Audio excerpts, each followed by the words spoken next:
Good morning students, welcome to Shri Balaji academy. मैं Subhash sir एक बार फिर आपके सामने 10th क्लास का एक छोटा सा टॉपिक लेकर हाजिर हुआ हूँ।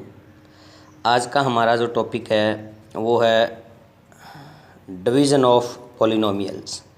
वे हम पॉलिनोमियल को डिवाइड कैसे करेंगे। तो जो क्वाड्रेटिक इक्वेशन थी उसको तो हमने फैक्टर के अकॉर्डिंग सॉल्व कर लिया था। तो अगर उससे बड़ी कोई इक्वेशन आ जाए, जैसे क्यूब में आ जाए, पावर 4 में आ जाए या पावर 5 में आ जाए, तो उसको कैसे सॉल्व करेंगे। तो उसको सॉल्व करने के लिए हमारे पास जो मेथड है उस मेथड का नाम है लॉन्ग डिवीज़न मेथड। इस विधि से हम कोई भी इक्वेशन को जो है वो सॉल्व करने की कोशिश करेंगे, डिवाइड करने की कोशिश करेंगे। पंजाबी में इसको लंबी वंड विधि से जाना जाता है। तो इस मेथड को करते हैं। तो करने से पहले इसका रूल क्या होता है, अभी कोई भी रकम को हम डिवाइड करते हैं तो उस डिवीज़र को लिखते कैसे हैं। सबसे पहले हमारे पास होता है क्वोशंट। क्वोशंट का मतलब जिससे आप डिवाइड कर रहे हो वो वाली स्टेटमेंट इनटू आंसर आपका क्या आया है वो, प्लस लास्ट में क्या लिखते हैं, रिमाइंडर। तो इस तरह से हम डिवीज़र को जो है वो तैयार करते हैं। जैसे एग्जाम्पल के तौर पर मैंने क्वेश्चन ले रखा है, वो कहता है डिवाइड द पॉलिनोमियल। इसको हमने डिवाइड करना है बाय दिस, इससे डिवाइड करना है। इसका मतलब उसको डिवाइड करना है इससे, बाय कौन से मेथड से, लॉन्ग डिवीज़न मेथड से। और फाइंड क्या करना है, साथ में रिमाइंडर भी फाइंड आउट करना है। तो इसके लिए हम क्या करेंगे, हमारे पास जो हम छोटी क्लासेस के अंदर डिवाइड करते आ रहे हैं उस तरीके से हम डिवाइड करेंगे। तो ये डिवाइड का सिंबल हम बना लेंगे इस तरह से। तो जिसको डिवाइड करना है जैसे, तो उसको हम अंदर रखेंगे, जिससे डिवाइड करना है उसको हम क्या रखेंगे, बाहर। तो इसमें स्टेटमेंट में दोबारा आते हैं। तो कहता है डिवाइड द पॉलिनोमियल, इसको डिवाइड करना है। इसका मतलब इसको अंदर रखेंगे, बाय दिस इससे करना है तो इसको हम क्या रखेंगे, बाहर। तो मैंने ऐसे ही किया है, यहाँ पर इस स्टेटमेंट को मैंने अंदर रख लिया, उस स्टेटमेंट को मैंने क्या रख लिया, बाहर। अब सबसे ज़रूरी जो समझने वाली बात है, सबसे पहले हम क्या करेंगे, फर्स्ट जो स्टेटमेंट है अंदर वाली उसको इक्वल करेंगे इधर वाली फर्स्ट स्टेटमेंट के साथ। वो जो भी कमी है उसको हम मल्टीप्लाई से दूर करेंगे। जैसे अब यहाँ से देखें तो एक तो यहाँ पर एक्स स्क्वायर चल रहा है, यहाँ पर क्या चल रहा है, एक्स क्यूब चल रहा है। इसका मतलब एक तो हमें एक्स सही चाहिए इसको एक्स क्यूब बनाने के लिए। एक यहाँ पर 3 चल रहा है, एक यहाँ पर 1 चल रहा है। इसको 1 को 3 बनाने के लिए कितने से मल्टीप्लाई करना पड़ेगा, 3 से। इसका मतलब इस सारी स्टेटमेंट को, ये वाली जो स्टेटमेंट हमारे पास, इस स्टेटमेंट को अगर मैं एक तो 3 नहीं है 3 से मल्टीप्लाई करूँ, एक एक्स की क्यूब है यहाँ पर स्क्वायर है तो एक्स। इसका मतलब अगर मैं इसको 3x से मल्टीप्लाई करता हूँ तो ये मेरी पहली स्टेटमेंट कवर हो जाती है। तो सिर्फ आपने पहली मैच करनी है, पहली एक जैसी होनी चाहिए, आगे वाली जो मर्जी जैसे चलती रहे। अब हमने क्या किया, हमें पता चल गया अभी 3x से मल्टीप्लाई करने पर ये बन जाएगी। तो 3x को मल्टीप्लाई करना कैसे है, तो 3x को पहले सबसे पहली स्टेटमेंट से मल्टीप्लाई करेंगे। तो 3x को एक्स स्क्वायर से किया, क्या हो गया, 3x क्यूब। फिर इसी तरह से 3x को सेकंड वाली से करेंगे तो 3 2 जा कितना हो गया, 6। और x को x से किया एक्स स्क्वायर, तो यहाँ पर एक्स स्क्वायर है, एक्स स्क्वायर वाली को एक्स स्क्वायर के नीचे रखना है, एक्स क्यूब वाली को क्यूब के नीचे लिखना है, सिंगल रकम को सिंगल रकम के नीचे लिखना है, कांस्टेंट टर्म को कांस्टेंट टर्म के नीचे रखना है। ऐसा नहीं है अभी कहीं एक्स की क्यूब चल रही है और आप उसको एक्स स्क्वायर के नीचे लिख दो।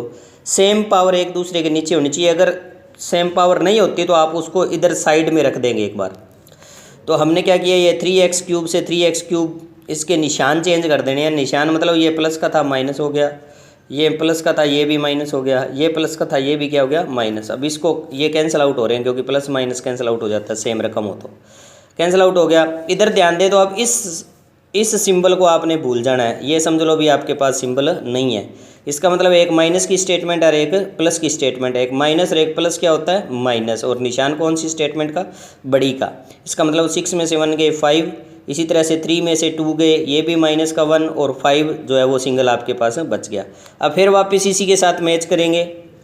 जब इसके साथ मैच करेंगे इसको, तो एक तो माइनस का 5 चाहिए, ये देखो यहाँ पर 1 है, यहाँ पर -5 है, तो एक तो माइनस का 5 चाहिए। एक्स स्क्वेयर यहाँ पर भी है, एक्स स्क्वेयर यहाँ पर ही है, इसका मतलब ये तो सेम है, सिर्फ हमें माइनस का 5 चाहिए। तो मैंने क्या किया, -5 से मल्टीप्लाई कर दिया। -5 से मल्टीप्लाई करने के बाद ये कैंसिल आउट हो गया।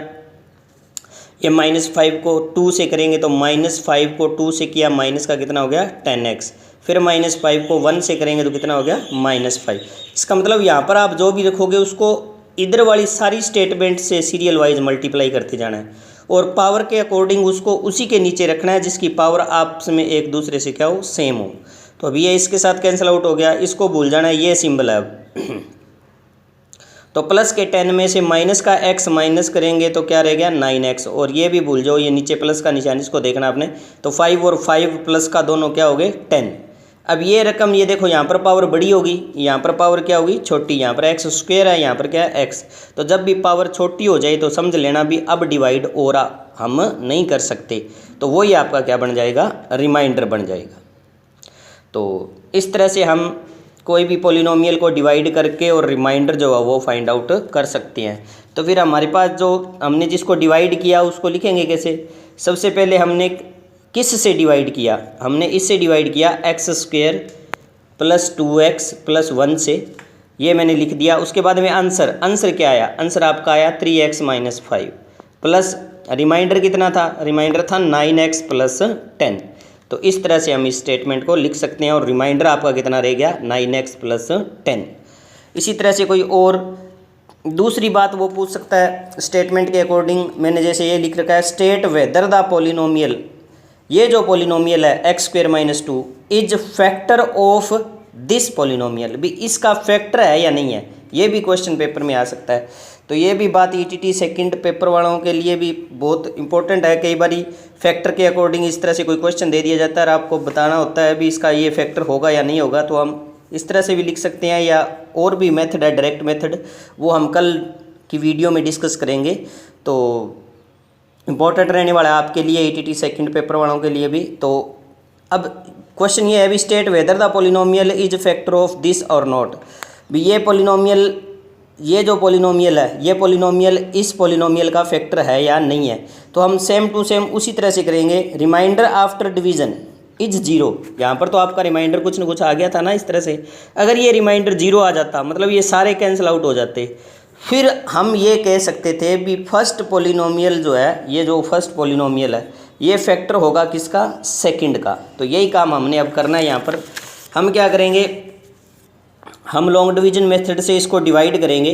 डिवाइड करने के बाद में अगर रिमाइंडर 0 आ जाता है तो हम क्या कहेंगे भी आपका जो पॉलिनोमियल है, फर्स्ट जो पॉलिनोमियल है वो फैक्टर है किसका, सेकंड पॉलिनोमियल का।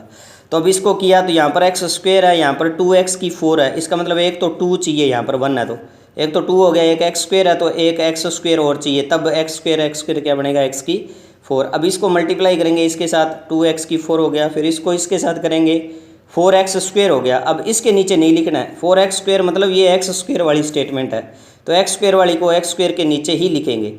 उसके बाद में ये कैंसिल आउट हो गया, ये फिर प्लस का हो गया, ऊपर वाला माइनस का है, ये प्लस का है, तो प्लस माइनस क्या होता है माइनस, और निशान बड़ी स्टेटमेंट का, तो ये प्लस का 4 बड़ा है तो प्लस का आ गया। उससे पहले एक स्टेटमेंट हमारे पास यहाँ पर एक्स्ट्रा बची हुई है तो उसको भी यहाँ पर हमने लिख लिया। इसी तरह से आगे वाली जो स्टेटमेंट बच गई उनको भी लिख लिया। उसके बाद में एक्स स्क्वेयर है हमारे पास है 3x की क्यूब, तो इसका मतलब इसको -3x से करेंगे इसको, तब जाकर ये 3x क्यूब बनेगी। तो -3x को इससे किया 3x की क्यूब हो गई, -3x को 2 से किया 6x हो गया। अब देखो x 6x है जो वो 6x के नीचे ही आएगा, फिर ये कैंसिल आउट हो गए। अब रह गए x स्क्वेयर माइनस 2। अब x स्क्वेयर तो यहाँ पर पहले ही लिखा हुआ है, 1 भी लिखा हुआ, इसका मतलब सारी स्टेटमेंट बराबर है। इस तरह से जब दोनों बराबर हों तो हमने 1 से मल्टीप्लाई करना है, छोड़ नहीं देना है, 1 से मल्टीप्लाई करना है। वो देखना है भी ये प्लस किया है तो वहाँ +1 लगा देंगे, यहाँ पर माइनस किया है तो वहाँ पर क्या लगा देंगे -1 लगा देंगे।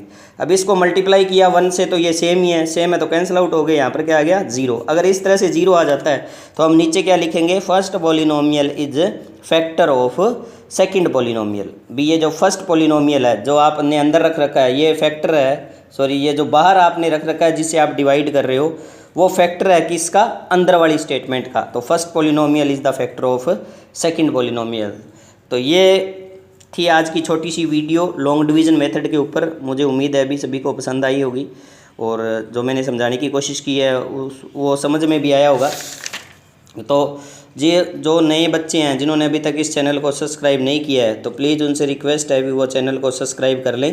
इसके ज़रिए आपको 8th से लेकर +2 तक मैथ की सारे चैप्टर वाइज रिलेटेड जितने भी क्वेश्चंस हैं एक्सरसाइज के सारे A to Z सॉल्व कराए जाएंगे।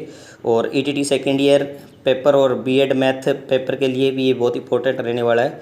तो एक बार फिर सभी को good morning, have a nice day, stay safe, stay home.